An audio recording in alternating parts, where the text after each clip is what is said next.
سے کافی لوگ جن کے لیے یعنی کین ہے جی پڑھنے میں کوئی بھی رہنمائی کر سکتا ہے۔ یونا کی کتاب اس کے تیسرے باب کی ہم تلاوت کریں گے، بڑی غور سے سنیے گا۔ یونا کی کتاب اس کا 3 باب اور اس کی پہلی چند آیات کی تلاوت کریں گے۔ خدا کے کلام میں یہ لکھا ہے، اور خداوند کا کلام دوسری بار یونا پر نازل ہوا کہ اٹھ اس بڑے شہر نینوا کو جا اور وہاں اس بات کی منادی کر جس کا میں تجھے حکم دیتا ہوں۔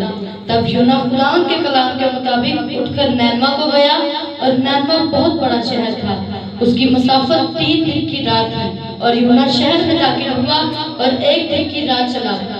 اس نے منادی کی اور کہا، 40 روز کے بعد نینوا پر بات کیا جائے گا۔ تب نینوا کے باشندوں نے خداوند پر ایمان لا کر روزہ کی منادی کی، اور ادنا والا سب نے ٹاٹ پھوڑا۔ اور یہ خبر نینوا کے بادشاہ کو پہنچی، اور وہ اپنے تخت پر سے اٹھا اور بادشاہی لباس اتار ڈالا اور ٹاٹ اوڑھ کر راہ پر بیٹھ گیا۔ اور بادشاہ اور اس کے ارکان دولت کے فرمان سے نینوا میں یہ اعلان کیا گیا، اور اس بات کی منادی ہوئی کہ کوئی انسان یا حیوان گلا یارما کچھ نہ چکھے اور نہ کھائے پیے، لیکن انسان اور حیوان ٹاٹ سے ملبس ہو اور خدا کے حضور اور خدا کے حضور گریازاری کرے، بلکہ ہر شخص اپنی بری روشوں سے اور اپنے ہاتھ کے ظلم سے باز آئے۔ شاید خدا رحم کرے اور اپنا ارادہ بدلے اور اپنے قہر شدید سے باز آئے اور ہم ہلاک نہ ہو۔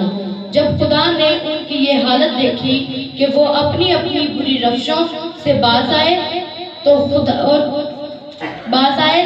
وہ اس عذاب سے جو اس نے ان پر نازل کرنے کو کہا تھا باز آیا اور اسے نازل نہ کیا۔ آمین۔ خداوند کا زندہ معتبر پاک کلام پڑھا سنا قبول کیا جانا ہم سبوں کے لیے برکت، ترقی، بحالی، سرفرازی، کامیابی، کامرانی، پیری سلامتی اور ہمیشہ کی زندگی کا سبب اور ذریعہ بنے۔ جماعت دونوں ہاتھوں کو اٹھا کر بڑے عقیدے کے ساتھ کہے آمین۔ جو بدی تھی، گناہ تھا، وہ نقطہ روج یعنی کہ ٹاپ پہ تھا۔ جب ان کی بدی، ان کا گناہ زمین پر بڑھ گیا تو آسمان پر ان کے گناہ کا شور پہنچا۔ گناہ کہاں پر ہوا جی؟ زمین پہ ہوا، اور آواز کہاں پر گئی؟ آسمان پر۔ جب میرے سے یہ آواز الہی ذات نے سنی کہ یہ لوگ تو میری پیروی نہیں کرتے، یہ تو اب گناہ میں پڑ چکے ہیں، انہوں نے تو بدی کا راستہ اختیار کر لیا ہے، خدا نے اپنے نبی، اپنے بندہ، اپنے منسوخ کا چناؤ کیا اور اسے کیا کہا کہ جا اس بڑے شہر نینوا کے خلاف کیا کر، منادی کر۔ جب میرے سے اس نے اس پیغام کو سنا تو خبر بری تھی۔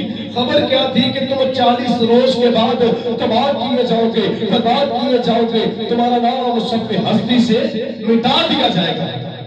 پیغام کیا تھا؟ تم 40 روز کے بعد تباہ کیے جاؤ گے، تم مار لیے جاؤ گے، تم ہلاک کیے جاؤ گے، آسمان سے تمہارے لیے خدا کا قہر نازل ہوگا اور تم کیا ہو جاؤ گے؟ مر جاؤ گے، تمہارا نام خدا سب ہستی سے مٹا دے گا۔ لیکن میرے سے جو خبر بری تھی، یونا اس بات سے ڈرا کہ جب میں جاؤں گا تو میں لوگوں کو بتاؤں گا، لوگ مجھے پکڑ کر مار ڈالیں گے۔ لیکن جو لوگ بدکار ہیں، گناہ کرتے ہیں، خدا کا ڈر خوف نہیں رکھتے، خدا کا ڈر نہیں رکھتے، تو خدا کے بندے کا وہ ڈر کیسے رکھیں گے؟ اب اس نے میرے سے جو اس شہر کی طرف نہیں بلکہ وہ ترسیس کو چلا جاتا ہے۔ یہ کلام سے پہلے کا واقعہ میں آپ کو بتا رہا ہوں۔ یہ بڑی چھوٹی سی کتاب ہے، یعنی کہ 4 اس کے ابواب ہیں، چھوٹی سی کتاب ہے جو خدا نے اپنے نبی یونا کو دی۔ عزیزو، جب یہ واقعہ وہ دیکھتا ڈر جاتا، بھاگ جاتا، تو اس جہاز میں بیٹھ جاتا، تو کلام خدا میں لکھا خدا ایک زور سی آندھی سمندر پر لے کر آتا ہے۔ ایک زور کی آندھی اس سمندر پر آتی ہے اور جہاز ڈوبنے لگتا ہے۔ وہ جو جہاز میں جس میں وہ بیٹھا ہوتا ہے وہ جہاز ڈوبنے لگتا ہے اور وہ نیچے والے پوشن میں جا کے لیٹا ہوتا ہے۔ اور اب کلام خدا میں لکھا ہے، جب اسی کلام کو پڑھ رہے ہیں، کلام کا مطالعہ کر رہے ہیں، تو جنہیں اس جہاز دے وچ لوگ ٹھیک ہونا اپنا سامان ان دے وچ سٹنا سمندر دے شروع کرتا، شاید انہاں بوجھ انہاں بھار گھٹ ہو جائے تے خدا شاید سانوں اس طوفان تو اس آندھی تو بچ جائے گی۔ لیکن میرے زورا سامان سٹ کے دیکھیا، اپنی چیزاں سمندر چ سٹ کے دیکھیا، لیکن طوفان آندھی نہ رکے. لیکن میرے عزیزو جدوں انہاں سارے نے اپنے اپنے معبوداں نوں اپنے اپنے خداواں نوں یاد کیتا تے کلام چ لکھیا پھر بھی وہ طوفان آندھی نہ رکے. پھر جا کے ایک بندہ گیا انہاں دیکھا کوئی دھنے والے تہ خانے دے وچ یونا نبی ستا ہویا سی. انہاں نوں جا کے اٹھایا, میں کہ تو بھی اپنے معبود نوں اپنے خدا نوں اپنے رب نوں یاد کر, شاید خدا تیری دعا نوں سنے تے اس طوفان نوں اس آندھی نوں تھما دے. جدوں باہر آئے تے اسی اونے بھی دعا کیتی لیکن طوفان نہ رکیا. پھر انہاں قرا پایا, انہاں سارے انساناں دا جننے لوگ ان دے وچ سی, جس طرح سی ایک کمیٹی دی پرچی پاندے نا سارے بندے جڑے ممبر ہوندے آ, انہاں پرچی پائی ان جنوں قرا کیا جاندا ہے بندے جنوں قرا دیا. جدوں انہاں قرا پایا تے قرا نکلیا یونا دے نام دا, قرا نکلیا یونا دے نام دا. جدوں میرے جدوں قرا نکل آیا تے انہاں کہا دس تو کون ہے؟ انہیں کہا میں زندہ خدا دے زندہ خدا دا منن والا زندہ خدا دا پیغام لے کے میں جانا وہ شہر دے وچ سی, لیکن میں خدا دی نافرمانی کیتی, میں خدا دی حضوری چوں بھجیا ہویا ہاں. تسی مینوں چک کے اس سمندر چ سٹ دیو تے قہر جڑا ہے یہ جڑا طوفان آندھی ہے تھم جائے گی, تسی سارے بچ جاؤ گے. لیکن میرے عزیزوں کو ڈرے گھبرا گئے کہ یہ تے زندہ خدا دے منن والا ہے, یہ تے زندہ خدا دا نام لینے والا ہے, یہ تے زندہ خدا دی پیروی کرنے والا ہے, اسی یہ نہیں کر سکتے. لیکن میرے عزیزوں جدوں میں کہہ دیتا کہ تسی مینوں سٹ دیو, تے کلام الہی دے وچ لکھیا ہے جدوں میرے عزیزوں خدا کو چک کے اس میرے عزیزوں سمندر دے وچ سٹ دتا تے خالق خدا نے اپنے بندے نوں بچاؤن واسطے ایک بڑی بڑی مچھی دا انتظام کیتا. اور کلام دے وچ لکھیا ہے میرے عزیزوں اس مچھی نے اپنا منہ کھول کے میرے عزیزوں حضرت یونا نوں اپنے پیٹ چ لیا, اور جویں میرے عزیزوں وہ پیٹ چ جاندا ہے خدا دی خداوندی نوں یاد کردا کہ اے خدا میں تیرا شکر ادا کردا, اے خدا میں تیری ستائش کردا کہ تو میرے موت دے وچوں بچا لیا ہے اور زندگی میں تو پھر دی. ہاللویا یسوع مسیح.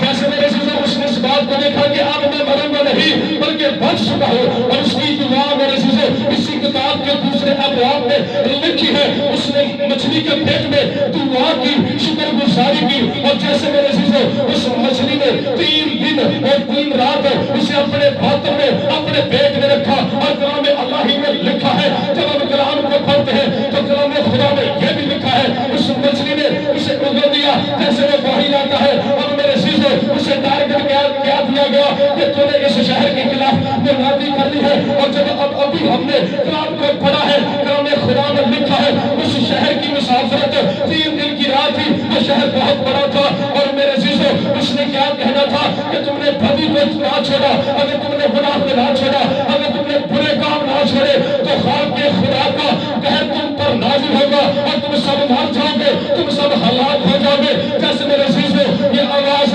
بادشاہ نے سنی, قوم نے سنی, لوگوں نے سنی. 3 دن کی راہ اس نے ایک ہی دن میں طے کی. خبر بری تھی, اسے پتہ تھا کہ میں 3 دن لگاؤں گا تو شاید کوئی غصہ کرے, یا شاید مجھے کو پکڑ لے, یا شاید مجھے کو مارے. کلام خدا میں لکھا ہے جیسے میرے عزیزوں اس نے یہ پیغام دیا, یہ آواز بادشاہ کے کانوں میں پہنچی. بادشاہ نے سب کو کہا, بچوں کو کہا, بڑوں کو کہا, جانوروں کو, سب کو یہ آرڈر دے دیا کہ آپ سب نے روزہ رکھنا ہے اور تاج اوڑھنا ہے, رات پر بیٹھ جانا ہے. ہم دعا کریں گے, ہم روزہ رکھیں گے, شاید خدا ہم پر ترس کرے اور ہمیں بخش دے. اور میرے سے ایسا ہی ہوا, ایسا ہی ہوا جیسے میرے عزیزوں انہوں نے روزہ رکھا. اور کلام خدا میں لکھا ہے وہ اپنی بدی سے, بتائیں ذرا, وہ اپنی بدی سے, بلند آواز سے, اپنی بدی سے اور اپنے ہاتھ کے ظلم سے, اپنی بدی اور اپنے ہاتھ کے ظلم سے باز آئے. اور میرے جو مقصد ان کا روزہ نہیں تھا بلکہ انہوں نے اپنی بدی کو چھوڑ دیا تھا. اب تالی بجائیں یسوع کے نام. مقصد کیا تھا؟ انہوں نے اپنی بدی کو چھوڑ دیا تھا, انہوں نے اپنے گناہ کو چھوڑ دیا تھا, اور انہوں نے پھر میرے عزیزوں خداوند کی حضوری میں آ کر روزہ رکھا. اب آپ دیکھیں روزہ بھی رکھیں تو کام ہمارے پھر ویسے ہیں. کیا خدا ہمیں بخش دے گا؟ کیا خدا ہمیں معاف کرے گا؟ کیا خدا ہماری دعا کو سنے گا؟ کیا خدا ہمارے روزے کو قبول کرے گا؟ کلام خدا میں لکھا ہے کہ خدا نے ان کی توبہ کو دیکھا, خدا نے ان کی نیت کو دیکھا, خدا نے ان کی سوچ کو دیکھا. اور دیکھیں کتنی بڑی بڑی زندگی میں یہ گواہی ہے. اب خدا کا یہ فیصلہ تھا کہ میں شہر کو کیا کروں گا, تباہ کروں گا, اور پھر خدا نے ان کو بخش دیا. خدا نے پھر ان کو تباہ کیا جی نہیں کیا. وجہ کیا تھی؟ ان کی سوچ، ان کی عادتیں، ان کی صحبتیں بدل چکی تھی۔ انہوں نے دل سے راکھ پر کاٹ اوڑھ کر دعا کی۔ جتنے جانور تھے جانوروں کو بھی چارہ نہیں دیا، بچے جو شیر خوار تھے انہوں نے بچوں کو دودھ نہیں پلایا۔ کہ خدا ہم پر کیا کر، کبھی ایسا ہم نے کیا ہے؟ ہم بھی تو روزے رکھ رہے ہیں، یہ بھی تو روزہ ہی تھا نا۔ اب دیکھیں خدا کہتا ہے کہ میں اپنے قہر کو نازل کروں گا، اور خدا نے کیا۔ جہاں جہاں پر خدا نے کہا وہاں بھی شہر اور شہروں کو برباد کیا۔ حضرت نوح کی زندگی کو دیکھیں، اس وقت خدا نے طوفان سے، پانی سے پوری دنیا کو مارا، صرف ایک گھر کو چھوڑ کے۔ وہ کون سا گھر تھا؟ کون سا خاندان تھا؟ حضرت نوح کا۔ اور جب میرے سے خدا نے حضرت نوح کی زندگی کے بارے میں ہم سوچتے تو اس شہر کو بھی خدا نے کیا کیا تھا؟ اپنے قہر سے، کیونکہ انہوں نے توبہ نہیں کی تھی۔ توبہ کا پیغام انہیں بھی دیا گیا تھا، توبہ کرو، بدی کو چھوڑو، لیکن انہوں نے ایسا نہیں کیا۔ جب اس بڑے شہر نینوے کے لوگوں کو یہ پیغام ملا تو انہوں نے اسی وقت لکھا، بادشاہ نے فرمان جاری کر دیا کہ اگر جو کوئی ایسا نہ کرے گا اس پر فتویٰ تھا، جانوروں کو بھی چارہ نہیں دینا، بچوں کو دودھ نہیں دینا۔ سب نے ٹاٹ اڑ کر روزہ رکھا، توبہ کی۔ انہوں نے اپنے گناہ کو، اپنی بدی کو ہمیشہ کے لیے اپنی زندگی سے ختم کیا تھا، پھر خدا نے شہر کو بخش دیا تھا۔ روزے کی وجہ نہیں تھی، وجہ یہ تھی انہوں نے خاکسار ہو کر خدا سے دعا کی کہ خدا ہمیں بخش دے، خدا ہمیں معاف کر دے۔ آج ہم روزے بھی رکھتے ہیں لیکن شرارت کے موقع بھی مارتے ہیں۔ جسائل نبی کی معافت جب پڑھتے تو وہ کہتا ہے کہ تم جب روزہ رکھتے تم شرارت کے موقع مارتے ہو۔ ایسا خدا روزہ پسند نہیں کرتا۔ خدا کہتا ہے کہ جب تم روزہ رکھو تو جمعے کے بندھن توڑو، بندھنوں کو توڑو۔ اگر تمہیں کوئی ننگا نظر آتا تو اسے کپڑا دو، اگر کوئی بھوکا تو اسے کھانا دو۔ کیا ہم ایسا کر رہے ہیں روزہ رکھ کے؟ اگر میرے سے ہم نے روزہ رکھنا تو نیت کی تبدیلی، سوچ کی تبدیلی، برے کاموں سے بچ جائے، یہ روزہ ہے۔ دکھاوے کا روزہ خدا پسند نہیں کرتا ہے۔ اب دیکھیں انہوں نے روزہ رکھا تو بہت بڑا معجزہ ہے، خدا نے پورے شہر کو بخش دیا، معاف کر دیا۔ اور اب میرے سے یونہ جب نکلتا ہے یہ منادی کر کے تو باہر آ جاتا ہے، دیکھتا وہاں پہ بیٹھ کے کہ خدا شہر کو کیا کرے گا، کیا کرے گا؟ بتائیں ذرا کیا کرے گا؟ تباہ کرے گا۔ کہتا میں اپنی آنکھوں سے دیکھوں، چوتھے بات میں کیا ہے، وہ کہتا میں اپنی آنکھوں سے دیکھتا ہوں اس شہر کا انجام کہ خدا اسے کیسے برباد کرتا ہے۔ چوتھے بات کی 11ویں آیت پڑھیں گے، بڑی غور سے سائز سنیے گا۔ چوتھے بات کی کون سی آیت ہے؟ 11ویں آیت جی، پڑھ دیں۔ اس کے بعد ہم دعا کرنے لگے۔ یونہ 4 باب اور اس کی 11 آیت۔ اور کیا مجھے لازم نہ تھا کہ میں اتنے بڑے شہر نینوا کا خیال کروں جس میں 1,20,000 سے زیادہ ایسے ہیں جو اپنے دہنے اور بائیں ہاتھ میں امتیاز نہیں کر سکتے اور بے شمار مویشی ہیں۔ آمین۔ اب بات ہو رہی، خدا کہتا ہے کیا مجھے لازم نہ تھا جس میں ایسے بھی تھے 1,20,000 جو اپنے دائیں میں امتیاز نہیں کر سکے۔ کن کی بات ہو رہی ہے؟ بچوں کی۔ جب آپ بچے کے سامنے اپنا ہینڈ کرتے ہیں تو بچہ کون سا آپ کے ساتھ ملا دیتا ہے؟ بتائیں ذرا۔ اسے پتہ نہیں تھا، کبھی وہ دایاں کر دیتا ہے، کبھی وہ بایاں کر دیتا ہے۔ ان کو دائیں بائیں میں پتہ نہیں ہوتا۔ جب بچہ جوتا بھی پہنتا تو اسے پتہ نہیں ہوتا کہ میں نے کیسا ماں ہو یا باپ ہو یا کوئی بڑا، تو وہ کہتا آپ اسے کیا کرے، سیدھا پہنے۔ خدا کہتا میں نے بچوں کو دیکھا، مواشیوں کو دیکھا۔ اب دیکھیں بچوں نے وہاں پہ کیا کیا، روزہ رکھا ہے۔ بچوں نے روزہ رکھا ہے، مواشیوں نے روزہ رکھا ہے۔ ٹاٹ اوڑھ کر خدا کی شکر گزاری کی اور خدا نے ان کی شکر گزاری کو، ان کے روزے کو قبول کیا۔ میں پھر آپ کو آخری بار بتانا چاہتا ہوں، جب آپ روزہ رکھتے ہیں تو روزہ رکھیں نیت کی تبدیلی، سوچ کی تبدیلی۔ روزہ رکھ کے کوئی برا کام نہ کرے، بری سوچ نہ رکھیں، کسی کے بارے میں برا نہ سوچے، برا نہ بولے، بلکہ عزیزوں جیسے انہوں نے اپنی زندگی کو بدل دیا، پھر انہوں نے گناہ نہیں کیا، انہوں نے گناہ کو چھوڑا ہے، بدی کو چھوڑا ہے، اس سارے برے کام کو انہوں نے اپنی زندگی سے کیا کیا ہے، ختم کیا ہے، اور پھر خدا نے ان کو بحال کیا اور ان کے شہر کو برباد نہیں بلکہ آباد کیا ہے۔ آئے ہم سب اپنی آنکھوں کو بند کریں اور یسوع مسیح کی شکر گزاری کریں، اس کلام کے لیے دعا کریں۔ آئے ہم سب آنکھوں کو بند کر کے دعا کریں گے۔ شاہد صاحب اپنے قدموں پر کھڑے ہو جائیں، شاہد صاحب کے لیے ساتھ مل کر ہم دعا کریں گے کہ